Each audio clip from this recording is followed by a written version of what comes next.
연세 드신 분들이 지난 날을 돌아보며 가끔씩 하시는 말씀이 있습니다. 내가 10년만 더 젊었으면 다르게 살았을 텐데 라는 후에 섞인 말씀을 종종 하시는 걸 듣습니다.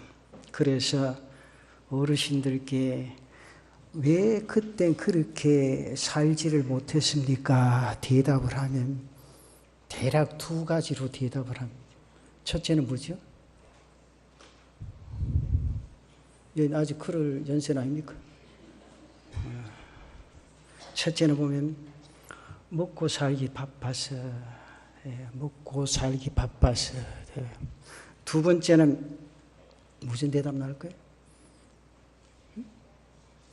잘 생각해요. 이거는 뭐 청소년인 줄 아는가 보네.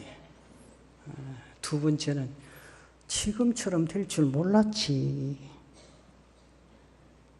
먹고 살기 바빠서 해야 할 일, 하고 싶어 하는 일을 하지 못한 채 오늘까지 사셨다는 겁니다.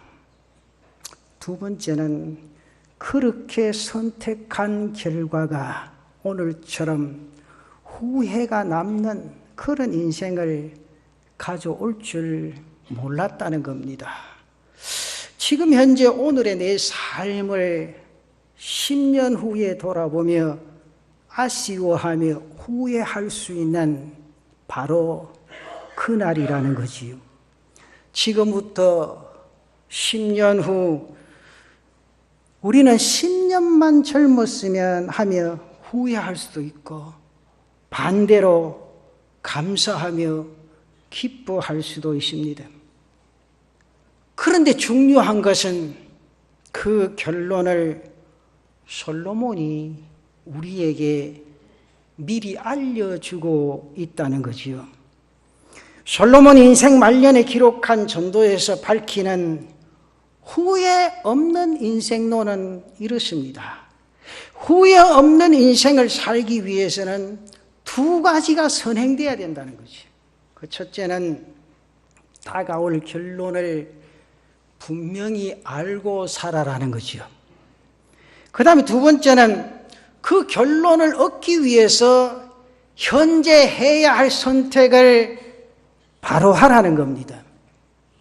오늘 본문의 말씀은 하나님께서 가장 최고의 지혜자라고 칭했던 솔로몬 왕이 자신의 전 생애를 돌아보며 쓴 지혜서의 백미라 일컫는 전도서의 결론 부분입니다. 그는 자신의 인생을 회고하면서 헛되고 헛되며 헛되고 헛되니 모든 것이 헛되도다. 그래 순례를 합니다. 인생의 부귀영화를 다 누리며 살아왔습니다. 그렇게 살아봤지만 모든 것이 다 헛되더라. 그거지요. 그러나 헛되지 않는 삶이 딱 하나 있는데 그것이 나로 오늘 성경에 주신 본문의 말씀입니다. 오늘 전도서 12장 13절 말씀에 그렇게 말하지요. 일의 결국을 다 들었으니 하나님을 경외하고 그 명령들을 지킬지어다. 인생을 살아보니 다 헛되더라. 그러나 한 가지 헛되지 않는 것이 있으니 하나님을 경외하라. 그리고 그분의 말씀을 따라라. 지키며 살아라. 그러면 후회 없는 복되고 의미 있는 인생이 될 것이다. 그런 뜻입니다. 하나님이 인정한 지상 최고의 지혜자가 삶은 이렇게 살면 틀림없다. 그렇게 들려주고 있습니다. 이것이 확실한 길이다. 나머지는 그럴듯해 보이지만 결국 후회하는 길이요. 빗나간 길이다. 그 말씀이죠. 누군가에게 이렇게 분명하게 길을 소개해 준다는 건 쉽지 않습니다. 자신에게는 해당되지만 누군가에게 해당되지 않을 수 있기 때문입니다. 또 나 자신에게는 쉬워 보이지만 누군가에게는 한없이 어렵다면 그 또한 보편적일 수 없습니다. 젊은이에게는 해당되지만 나이 먹은 사람이 해당되지 않을 수 있다면 너무나도 한시적입니다. 있는 사람에게는 해당되지만 없는 사람에게는 그림의 똑같은 이야기라면 너무나 편협하지요. 하지만 그 결론이 남녀노우 빈부귀천을 초월해서 누구나에게 다 적용이 될 때 그것은 진리가 됩니다. 오늘 지상 최고의 지혜자인 솔로몬이 들려주고 제시해 주는 길이 바로 그런 길입니다. 사랑하는 성도 여러분, 몇 년 후에 나 자신을 돌아보며 후회 없이 참 보람된 인생의 삶을 살았노라고 고백하려면 지금 현재 이 시간 내가 어떻게 살아야 할 것인가? 오늘 본문의 말씀을 통해서 그 길을 발견하고 돌아가는 복된 시간, 은혜의 시간이 되시기를 바랍니다. 그 첫째는 솔로몬이 노년에 말하는 인생의 결론입니다. 그 인생의 결론의 첫째가 뭐죠? 하나님을 경외하라, 그 말입니다. 솔로몬이 들려주는 후회 없는 삶의 첫 번째 결론은 하나님을 경외해야 한다는 겁니다. 여러분, 오늘 우리는 지금 어느 길로 가고 계십니까? 하나님을 경외하는 자리로 가셔야 합니다. 지금 삶이 너무 답답하고 너무 힘들고 후회스러워 새로운 길을 찾고 계십니까? 어느 길에서 시작해야 할까요? 하나님을 경외하는 일에서부터 출발하셔야 합니다. 하나님을 경외한다는 것은 먼저 그분의 존재, 그분이 하나님 되심을 인정하는 겁니다. 이것을 인정하지 않아서 사람들이 어두워지고 또 어리석은 길로 들어서고 마침내 후회 막심한 자리에 이르게 되는 겁니다. 신약성경 로마서 1장 20절에서 23절까지 말씀 보면 이런 말씀 있지 않습니까? 창세로부터 그의 보이지 아니하는 것들, 곧 그의 영원하신 능력과 신성이 그가 만드신 만물에 분명히 보여 알려졌나니 그러므로 그들이 핑계하지 못할지니라. 하나님을 알되 하나님을 영화롭게도 아니하며 감사하지도 아니하고 오히려 그 생각이 허망하여지며 미련한 마음이 어두워졌나니 스스로 지혜 있다 하니 어리석게 되어 썩어지지 아니한 하나님의 영광을 썩어질 사람과 새와 짐승과 기어다니는 동물 모양의 우상으로 바꾸었느니라. 여러분, 우리가 살아가는 이 세계를 조금만 들여다보면 하나님을 인정하지 않을 수 없습니다. 사람의 지혜로 헤아리기 힘든 너무나 정밀하고 세밀한 질서가 하나님 없이 우연안에 되었다고 말씀한다면 그 자체가 어리석은 겁니다. 여러분들 지금도 주머니에 현대인의 최첨단 통신기계인 스마트폰, 핸드폰을 다 가지고 계십니다. 그런데 만일 이 기계가 우연히 물질들이 결합해서 생겨났다, 그렇게 주장하는 사람이 있다면 여러분 그 사람 정상이라고 말할 수 있겠습니까? 그것을 가능하게 한 지적 설계자와 제작자가 존재한다고 말해야 정상적인 사람이 아니겠습니까? 그런데 그것보다 수천만 배는 더 정밀하고 치밀한 조직 질서를 가진 우주가 저절로 만들어졌다고 한다면 그거 얼마나 모순된 이야기냐 그 말이죠. 몇 년 전에 스티븐 호킹이라는 영국의 과학자가 그랜드 디자인 위대한 설계라는 책을 썼는데 그 책의 내용 보면 이런 말이 있습니다. 이 우주는 신의 개입 없이도 스스로 모든 질서가 부여되어질 수 있다. 이 말 한마디 때문에 종교계나 과학계에 큰 파문을 일으켰습니다. 스티븐 호킹이라는 과학자는 여러분들 잘 알고 있지 않습니까? 영국의 과학자입니다. 20대에 근무력증이라는 희귀병에 걸립니다. 70 중반이 지금까지 평생을 휠체어에 의존해서 지내고 있는 사람입니다. 그럼에도 불구하고 아주 뛰어난 그런 과학자입니다. 블랙홀의 존재를 이론적으로 증명한 과학자, 우주의 기원에 관해서 조건 이론을 주장한 그런 인물이 바로 이 사람입니다. 그 전까지만 해도 그는 과학자로서 이 방대하고 청밀한 우주가 신의 개념 없이 이루어졌다고 말하기 어렵다, 그렇게 주장을 했습니다. 그런데 그 책에서 입장을 바꾸어서 다른 주장을 한 겁니다. 그가 그렇게 말한 이유를 이렇게 설명을 했습니다. 그의 주장에 보면 우주의 질서를 유지하는 가장 기본적인 힘은 물질 존재 사이에 존재해 있는 중력이라, 그렇게 말합니다. 지금도 우주에는 수많은 폭발과 별들이 생성합니다. 그런데 그런 별들이 어떻게 우주의 기본 질서에 이탈 없이 질서를 잡아가느냐? 그 양반 하는 말은 중력 때문이라.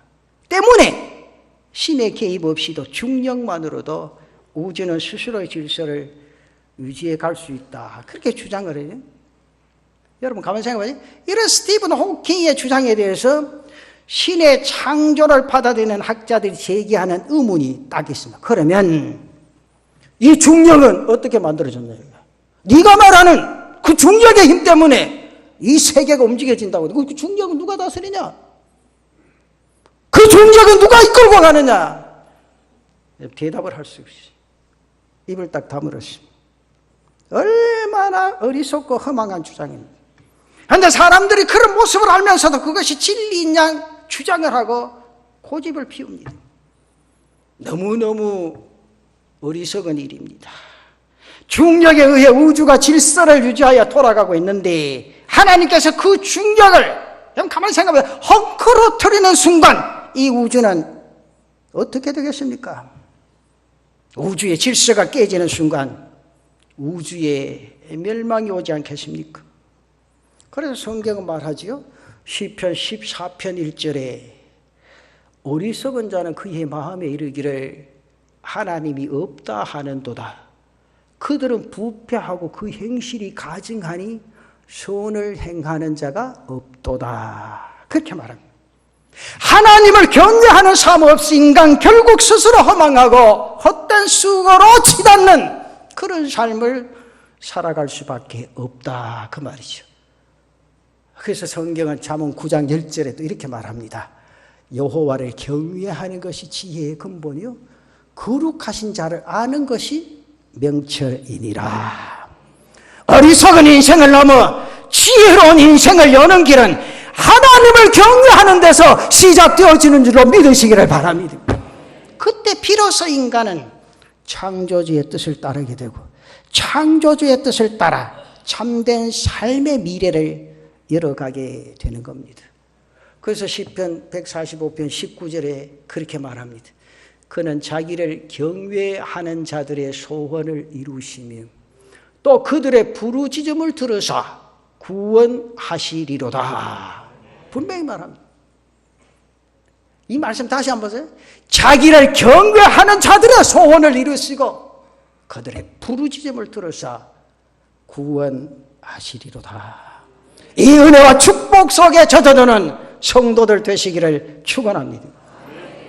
영국의 BBC 방송이 영국 사람 100만 명을 대상으로 해서 설문조사를 실시했습니다.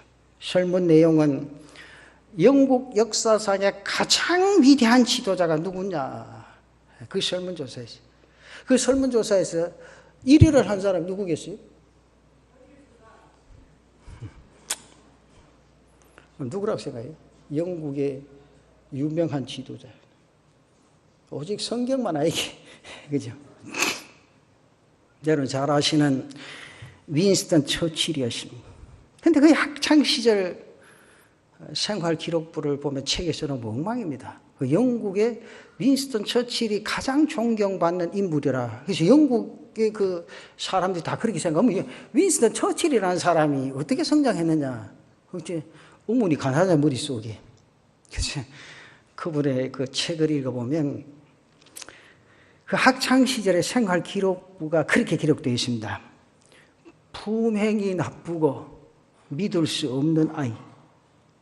그 다음에 희망이 없고 다른 아이들과 싸움질만 일삼는 아이. 성적이 초라하여 지리 점수는 겨우 낙제를 면할 정도. 그런데요, 그가 청소년 시기를 지나면서 삼수 끝에 센트 호스트 육군사관 학교에 입학을 합니다. 그러나 그는 셰익스피어를 제치고 영국인이 가장 존경하는 인물이 되었습니다. 이러한 결과가 어디에서 나왔냐? 그 책에 보면 처칠은 하나님을 경외하는 철저한 신앙이 되었지. 하나님을 경외하는. 세상 사람들이 나 손가락질 해도 좋다. 그 나는 하나님 앞에 인정받고 하나님이 원하시는 삶을 살아간다는 거지.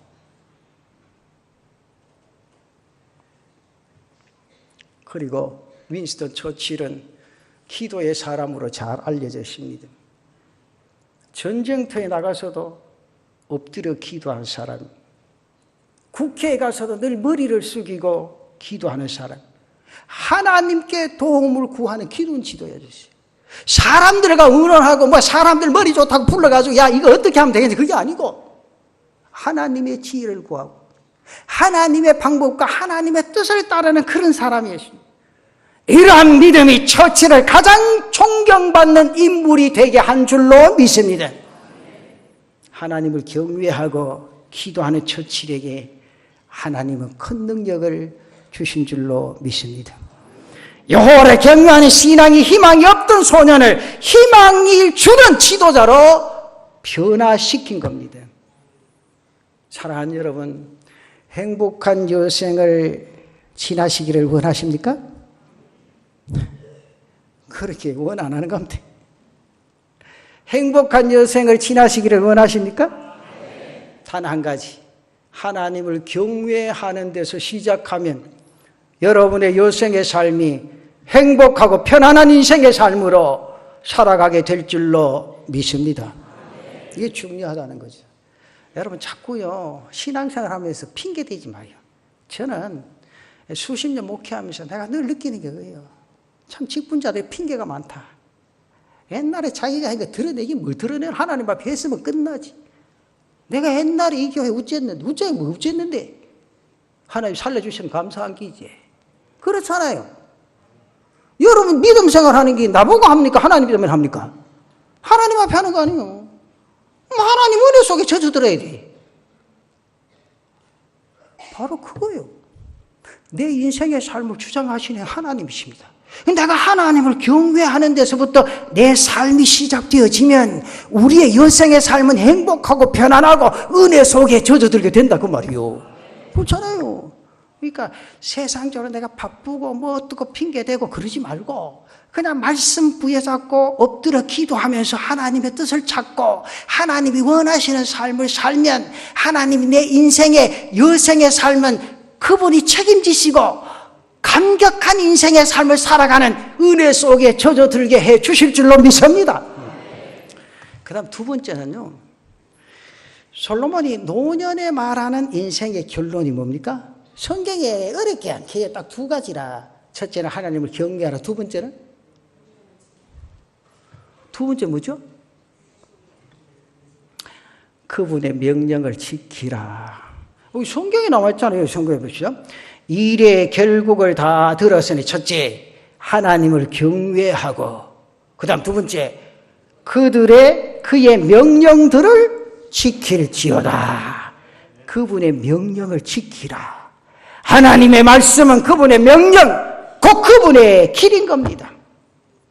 여러분 아주 쉬운 예를 한번 들어볼까요?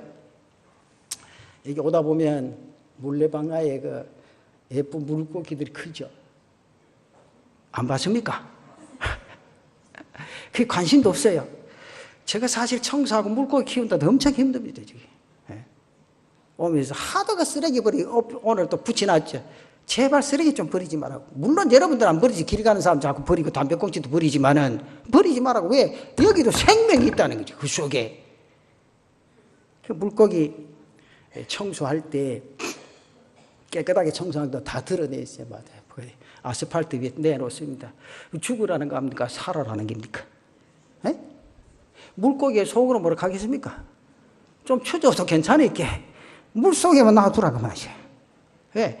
물고기의 물속에서 살라는 것이 그것이 바로 무슨 길입니까? 생명의 길입니다.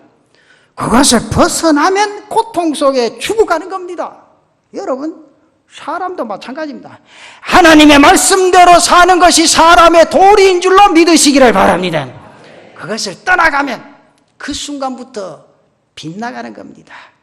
빗나간 길을 선택하고 노력하면 할수록 삶은 더 왜곡된 방향으로 흘러갈 수밖에 없다고 말이에요. 여러분, 예를 한번 들어볼까요? 부산에서 내가 광주로 가야 되는데, 부산에서 광주로 가야 되는데, 내가 차 핸들을 잡고 속초 쪽으로 방향을 틀어서 달리면 달릴수록 내가 가는 방향하고 가까워집니까? 멀어집니까? 멀어지죠. 때문에 바른 길을 알고 가는 게 중요하단 말이에요. 속도보다 중요한 것이 뭡니까? 방향이라는 거죠. 무조건 열심히 한다고 되는 것이 아니라 바른 길을 알고 시작해야 되는 겁니다. 지금 살아온 인생이 후회스럽고 왜곡된 짐으로 인해 신음하며 고통스러운 모습이 있다고 생각하십니까? 이제 그 모든 것에서 돌이켜 새로운 인생의 삶을 살아가려면 어디로 가야 합니까? 단 한 가지 예수님께서 말씀하십니다. 마태복음 11장 28절에서 30절까지 보면 수고하고 무거운 짐진 자들 다 내게로 오라. 내가 너희를 쉬게 하리라. 나는 마음이 온유하고 겸손하니 나의 멍에를 메고 내게 배우라. 그리하면 너희 마음이 쉼을 얻으리니 이는 내 멍에는 길고 내 짐은 가벼움이라 하시니라. 이 말씀 딱 한 가지. 다 내게로 오라. 그렇게 말씀. 우리가 나아가야 할 방향은 바로 예수님 밖에 없는 줄로 믿으시기를 바랍니다. 하나님의 말씀은 우리를 인생의 복되고 영원한 영광에 다르게 하는 참된 길이라는 사실이죠. 그게 바로 시편 1편 1절에서 3절까지 주신 말씀이요. 복 있는 사람은 악인들의 꾀를 따르지 아니하며 죄인들의 길에 서지 아니하며 오만한 자들의 자리에 앉지 아니하고 오직 여호와의 율법을 즐거워하여 그 율법을 주야로 묵상하는 자로다. 그는 시냇가에 심은 나무가 철을 따라 열매를 맺으며 그 잎사귀가 마르지 아니한 같아. 그가 하는 모든 일이 다 형통하리로다. 여러분, 모르고 가는 길은요 아주 멀고 지루합니다. 그러나 알고 가는 길은 평안하고 자유롭습니다. 오늘 솔로몬은 자신의 경험과 많은 사람들의 경험을 바탕으로 확실한 길을 우리에게 제시해 주십니다. 이 일에 대해 빠르면 빠를수록 더 좋음을 분명하게 강조를 하는데 전도서 12장 1절에는 그렇게 말합니다. 나는 청년의 때에 내 창조주를 기억하라. 곧 공고한 날이 이르기 전에 나는 아무 낙이 없다고 할 해들이 걷기 전에 분명히 말씀합니다. 창조주 하나님을 기억하고 그분을 따르는 인생의 삶이야말로 후회 없는 인생으로 달려가게 될 줄로 믿습니다. 이것이 오늘 솔로몬이 우리에게 교훈하는 인생론입니다. 한 가지 사람의 사실을 여러분 소개하고 말씀을 마치는데 윌리엄 보덴이라는 사람이 있습니다. 고등학교를 졸업하던 뒤에 큰 농장, 자기 아버지가 굉장히 부자예요. 큰 농장의 법적 상속이에요. 그 순간부터 백만장자가 된 겁니다. 부모가 그 아들을 윌리엄 보덴을 불러놓고 그렇게 말합니다. 너가 한번 세계를 한번 돌아봐라. 시야를 넓히고 돌아오면 좋겠다. 세계 일주를 시킵니다. 아시아도 가보고 중동 그리고 유럽을 여행하는 동안에 고통받는 많은 사람들을 직접 자신의 눈으로 보고 마음속에 큰 전도를 느꼈습니다. 그래서 집으로 보내는 편지에 그렇게 썼습니다. 나는 내 일생을 전도 사업과 그 일에 대한 준비에 바치겠습니다. 그는 이런 결심을 하고 성경 뒷표지에 취체할 수 없음 그렇게 썼습니다. 그 돌아와서 예일대학에 입학해서 예일대학을 졸업합니다. 졸업하는 순간 좋은 보수가 일장된 일자리가 그에게 나타났습니다. 많은 사람이 얘기하고 있습니다. 근데 그걸 단호하게 거절합니다. 그 다음에 그 성경 뒷표지에 이번에는 후회 없음 그렇게 써놓습니다. 그리고 나서 그가 프린스턴 신학교에 입학을 하고 공부를 마칩니다. 그러면서 자신의 가슴에 중국에 있는 회교도들을 전도하기 위해서 항해를 합니다. 선교 준비를 하려고 우선 거기 가기 전에 이집트를 한번 들러봐야 되겠다. 그렇게 한다. 그런데 그곳에서 자신도 모르게 내막염에 걸립니다. 그래서 한 달도 못 되어가지고 자신의 인생의 삶이 끝나게 되어집니다. 그때 주위에 있는 많은 사람, 그러니까 하나님의 뜻이 아니었던 거야. 이 미련한 사람, 헛된 일만 하다가 세상에 사라졌잖아. 그러나 그의 성경 뒷표지에 위에 썼던 두 가지 결심 밑에 딱 하나, 나는 후회 없다. 그렇게 적혀 있어요. 여러분 자신에게 진지하게 물어보시길 바랍니다. 나는 무엇을 위해서 오늘까지 살아왔는가? 나는 무엇에 가치를 두고 인생의 삶을 살아가고 있는가? 나의 삶이 과연 후회 없는 인생을 살아가고 있는가? 저는 여러분들에게 분명히 말씀을 드리고 싶습니다. 믿음은요, 맹종이 아닙니다. 지혜를 향한 결단입니다. 언제까지 어떤 삶에서 방황하고 후회하는 인생의 삶을 살겠느냐 그 말이죠. 오늘 본문의 말씀은 하나님을 믿고 그 불의 명령을 따라 사는 길이 영생의 기쁨과 영원한 승리가 보장되어졌다고 확실하게 말씀을 해주십니다.